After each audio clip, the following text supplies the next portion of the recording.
तेज तूफान, आत्माओं की चीखें, महल के भीतर गूंजती डरावनी हंसी। नरेटर, पिछले एपिसोड में विवान को पता चला कि उसका संबंध खुद काल रात्रि से है और अब मृत्युलोक का सबसे बड़ा रहस्य जाग चुका था। अंधकार द्वार के सामने विवान स्तब्ध खड़ा था। उसके सामने महल के ऊपर मंडराती वो विशाल काली परछाई उसका अपना चेहरा थी। रूहानी कांपती आवाज में बोली, ये कैसे हो सकता है? तभी वो आसमान में चमकती लाल आंख और विशाल हो गई। काल रात्रि की आवाज गूंजी, क्योंकि विवान, तुम मेरे पुनर्जन्म हो। SFX। जोरदार बिजली। अचानक विवान के सिर में तेज दर्द होने लगा। उसकी आंखों के सामने अजीब दृश्य चमकने लगे।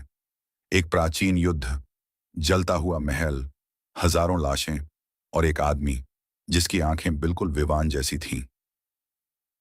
वो आदमी काली तलवार पकड़े खड़ा था।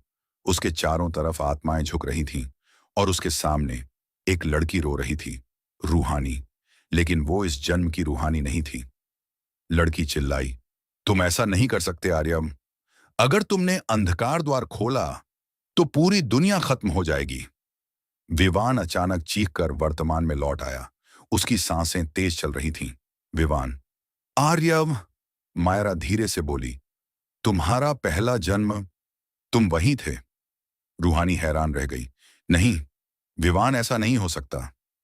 मायरा, हजारों साल पहले आर्य मृत्युलोक का सबसे शक्तिशाली रक्षक था, लेकिन उसने मौत को हराने के लिए अंधकार की शक्ति अपना ली। तभी महल के दरवाजे अपने आप खुलने लगे। SFX। भारी पत्थरों की आवाज। अंदर से काला धुआं निकलने लगा और उस धुएं में हजारों चेहरे दिखाई दे रहे थे, रोती आत्माएं। अचानक एक बच्ची की चीख गूंजी, मदद करो! विवान चौंक गया। आवाज महल के अंदर से आ रही थी, रूहानी, ये जाल है।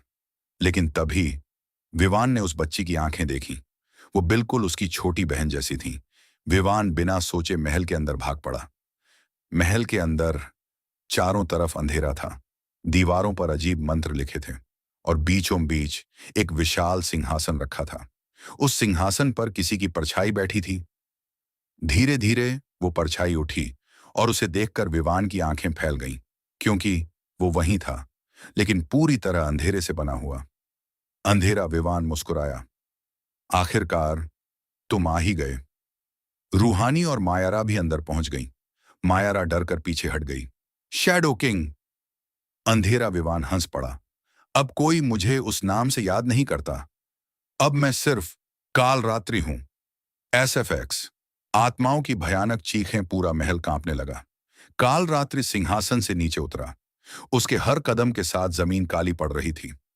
काल रात्रि, तुमने सोचा तुम मुझे खत्म कर दोगे? नहीं विवान, तुम मुझे पूरा करोगे। अचानक विवान के हाथ में पकड़ी आत्ममणि तेज चमकने लगी। नीली रोशनी पूरे महल में फैल गई। काल रात्रि पहली बार दर्द से चीखा, नहीं! मायारा चिल्लाई, विवान, यही मौका है। आत्ममणि को सिंहासन में डाल दो।